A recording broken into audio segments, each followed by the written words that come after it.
estamos mitigando o impacto, né? Olha, resgatamos 2.000 bichos, resgatamos 5.000 bichos, mas vai saber se a maioria ou se não todos esses bichos morreram e até às vezes levaram outros com eles.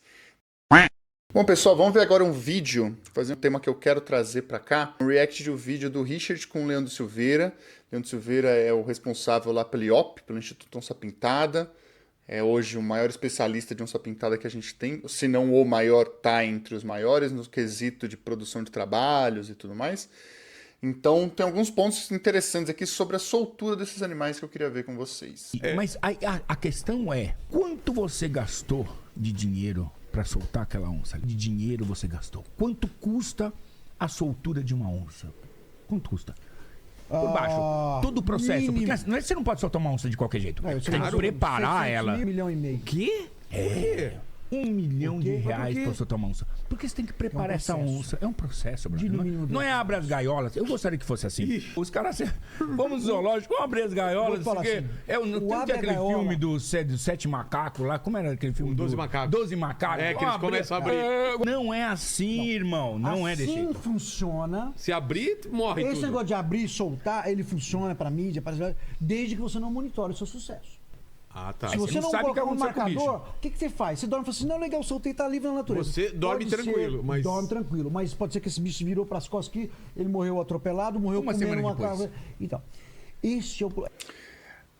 Isso daqui primeiro já é interessante a gente falar um pouquinho, que é o lance do monitoramento depois da soltura, né? O que acontece depois? Trabalhei com resgate de fauna há muito tempo, trabalhei aí há alguns anos em diversos tipos diferentes de empreendimento, desde hidrelétrica, linha de transmissão, parque eólico, parque solar, todas as instalações eu trabalhei no resgate de fauna desses empreendimentos.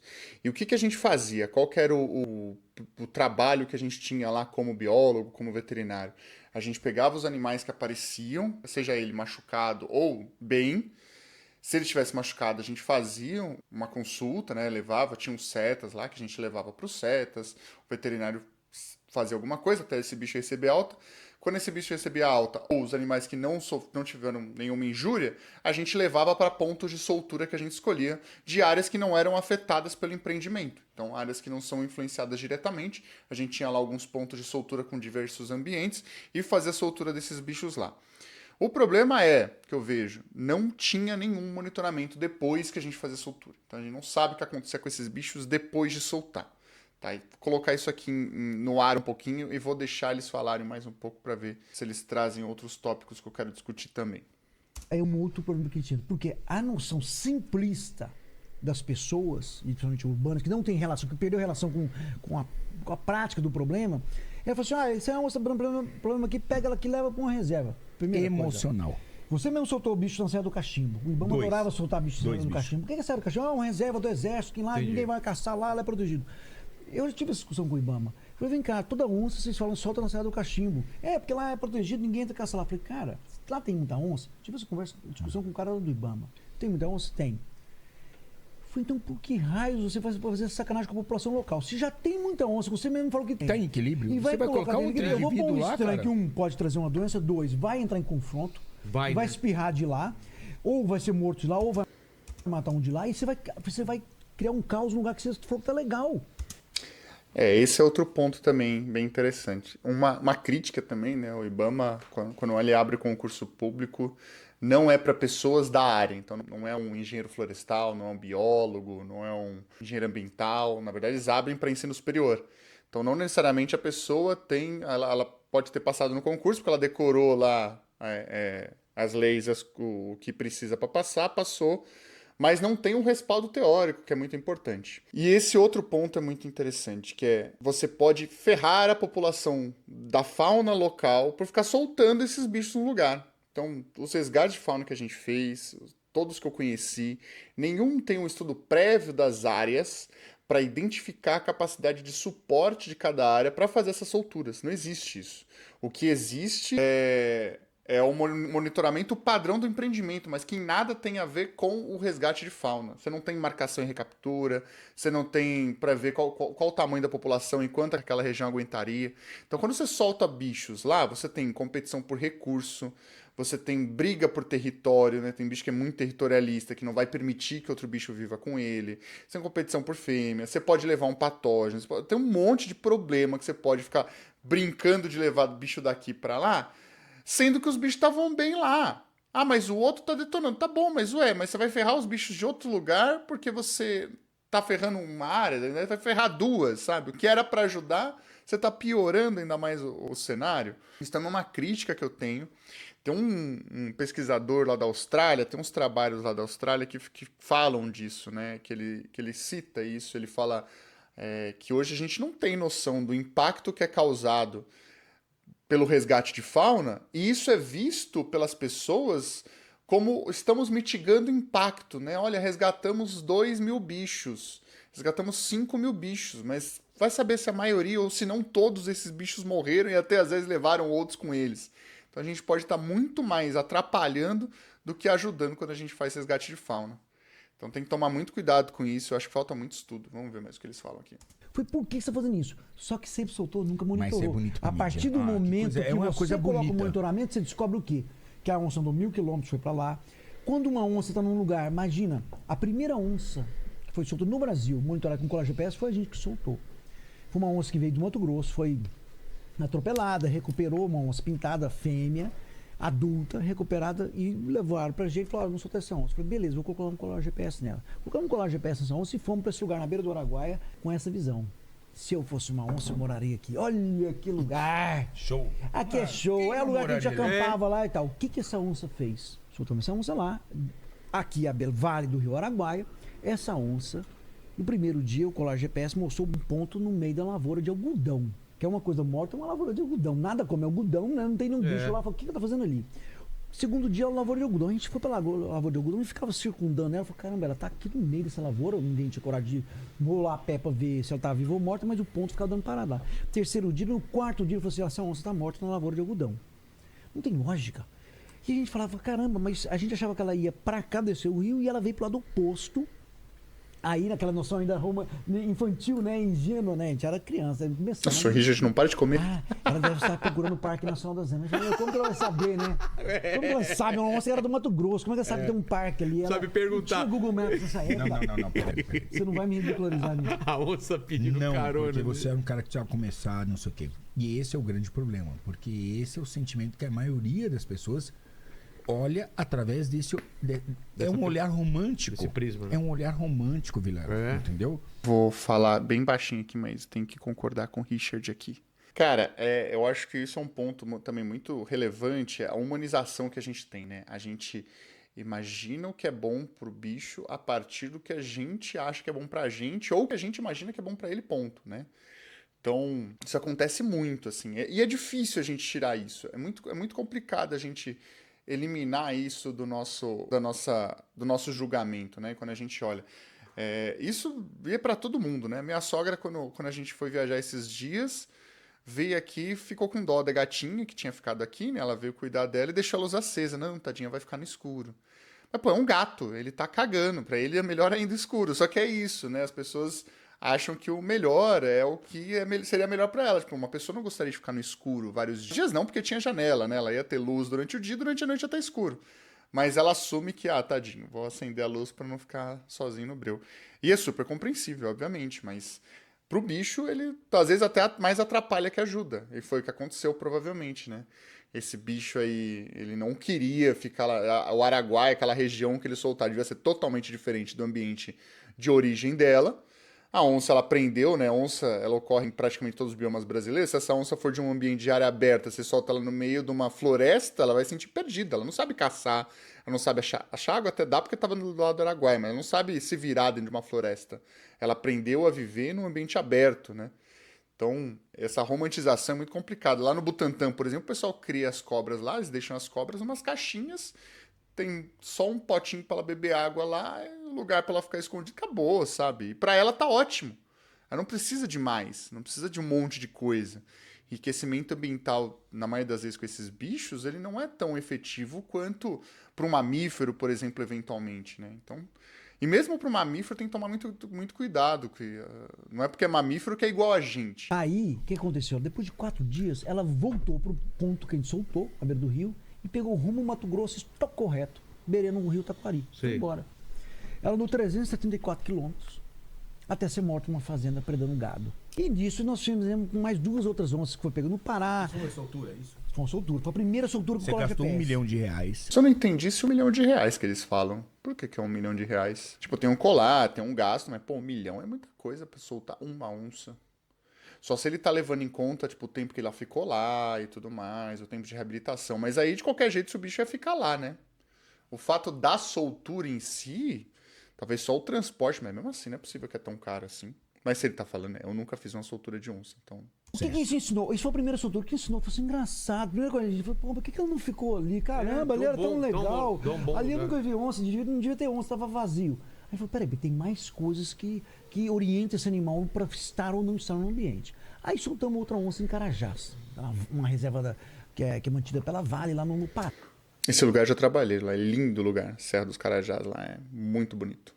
Mas 1 milhão de hectares de bloco de floresta. A onça foi pega aqui, levamos lá, levamos no meio do... soltou de helicóptero, no meio do nada. Essa Tá onça batendo o microfone de novo. saiu da floresta, foi para uma fazenda de gado e foi morta comendo gado. Aí ele falou, peraí, eu não tô entendendo. Por que ela largou a floresta? A gente como cientista, isso é inaceitável, né? Assim, mas a curiosidade nossa é falar, peraí, eu tenho que entender o que aconteceu. E da onde veio essa onça? Primeiro, que onça era essa? Pô, era um macho que estava procurando um novo território. Mas da onde veio esse irmão? De uma região de fazendas. Que eram acostumados com ali, ó. Qual que é a nossa Aí, interpretação? Pô, esse bicho tinha medo de floresta. Para começar, mata não era o ambiente dele. Ele estava acostumado a comer vaca. De repente eu jogo ele no meio da mata. Primeira coisa, ele cai no meio de uma mata. Fechado. E ele fala, cara, essa mata não me pertence, esse ambiente aqui. Ele de cara sente o cheiro de um bicho, ele começa a fugir dali. E ele vai para onde ele... Por que ele estabilizou numa área de fazenda? Porque ele falou, putz, agora achei um ambiente, tô em casa. Entendeu? Então a mesma coisa que o cara falou, pô, tô acostumado com... Então ele achou o ambiente dele, aí ele estabilizou. E aí ele começou a comer o quê? Vaca. Por quê? Porque ele nasceu comendo vaca. Até o fazendeiro matar. Aí mataram ela. Mas na floresta ele acharia alguma coisa pra comer também ou não? Provavelmente se ele tivesse nascido ali, porque se ele não nasceu ali, ele não sabe onde está a casa. Mas essa é uma pergunta. É isso. Uma das coisas Exatamente. que me fez. Uma das coisas que me fez. Eu vou falar a verdade, eu não gostava desse cara. É mesmo? Vamos É falar o a real. estilo, o jeitão. Eu não gostava. Não, em 2005, Concorrência quando foda. a gente se conheceu, ele corria onça, colocava o colar. Eu tava com o Negão naquela época gravando essas coisas. Eu fui lá na Fazenda Clabin, tá, mostrar o trabalho dele e tal, não sei o quê. Aí eu fui lá, eu tava na época muito viril, tudo era novidade. Fui lá, peguei um tamanduá mirim lá e tava da vida, porque tava fazendo aquilo que os gringos faziam aqui no Brasil, aquela coisa e tal, não sei o quê. E assim, era muito no começo e eu era muito jovem dentro da profissão e dentro da coisa, e ele era já um pesquisador que estava correndo atrás de nós. E assim, eu já... Eu não... Tem quantos anos isso? 20 Tá, 2005. 20 até 2005. 17 anos atrás. Pá! Já não bateu o santo com esse cara. Bateu mesmo. Não, eu não gostava. eu também não gostei de você. Fala a verdade, eu não gostava de você. Mas a gente vai ficando mais velho, vai entendendo melhor as coisas, vai compreendendo não sei o quê. E o que a grande... Eu sofri uma grande transformação nesses últimos anos. As viagens que eu tive a possibilidade de fazer, como África do Sul, Estados Unidos, começaram a me abrir a minha mente, porque eu tive a possibilidade, por conta das minhas viagens, de estar com os maiores pesquisadores de diferentes espécies. E comecei a escutar. Tenho o coração. Comecei a escutar com a mente. E o que eu vejo hoje em dia é que as pessoas têm um problema de aceitação com aquilo que elas não concordam. Eu quero dizer, por exemplo, assim, vamos lá, e eu quero dar essa guinada para outra situação que é conservação ex. Cara, o Richard tem uma dificuldade muito grande em manter uma linha de raciocínio contínua, cara. Ele começa a emendar uma coisa na outra sem ter terminado a anterior. Meu Deus do céu. Nós temos um divisor de águas, conservação in situ e ex situ. Sim, mas a gente não terminou aquela parte de soltura de onça. Por que eu não solto as Pelo onças? amor de Por que eu Deus. não solto as onças? Aí falou de bichos. A gente vai sair desse assunto? Isso, ou não? volta. Eu vou Só deixar ele terminar uma terminar coisa, para eu vou fazer Então, eu vou te essa... explicar. Eu acho que você com certeza vai ter um público que vai ter gente lá que vai, Graças a Deus. pode pensar assim, poxa, mas por que mantém a onça em cativeiro? E nós vamos entrar no assunto dele. Por que eu não solto as onças? Bem, eu tô acabando de dar dados científicos de que os animais monitorados mostraram que eles não ficam no lugar que você está. Mas por quê? Que você solta. Por 1000 variáveis que a gente não controla, ele não sabe. Pode ser de cheiro a barulho, ele não identificar com Mas você aquele sempre ambiente. soltam animais adultos. Nós soltamos até hoje 7 onças. Nenhuma ficam na área. É E mesmo? nenhuma sobreviveu no final. Todas morreram, nenhuma. Mas todas Zero. foram abatidas? Todas morreram, sim. Todas no final foram batidas. A que durou mais tempo foi 8 meses. Deu. Bom, mas 8 meses. No final foram abatidas. Pararam no. Pô, mas 8 meses. Então, ela tava se virando, né? Tava caçando. Ela fala, se ela ser abatida, tadinha, não é culpa dela, né? Culpa que teve conflito com o ser humano lá, matou o gado, o cara ficou bravo e foi lá e matou ela. Mas esse é um lance, mais uma vez, tenho que concordar com o Richard nessa parte. Esse é um lance que é muito delicado. A gente, como profissional, né, muitas vezes, o pessoal mete o bedelho no trabalho de quem faz conservação e tudo mais. É muito delicado porque a conservação, ela é técnica, ela não é romântica, ela não é emocional, né? Muitas vezes isso acontece, o bicho morre, faz parte. Para a gente conseguir, por exemplo, criar um protocolo em que seja viável soltar uma onça na natureza, e aí possibilitaria a gente soltar mais onças na natureza em locais específicos que não tem uma população, enfim. Para a gente conseguir o sucesso da soltura de uma onça pintada, eventualmente outras onças vão morrer no processo, até a gente aprender como faz. Isso é muito comum lá fora, tá? A conservação fora do Brasil, onde é mais maduro, onde essa pesquisa já está mais avançada, os bichos morrem até a galera entender como faz parte.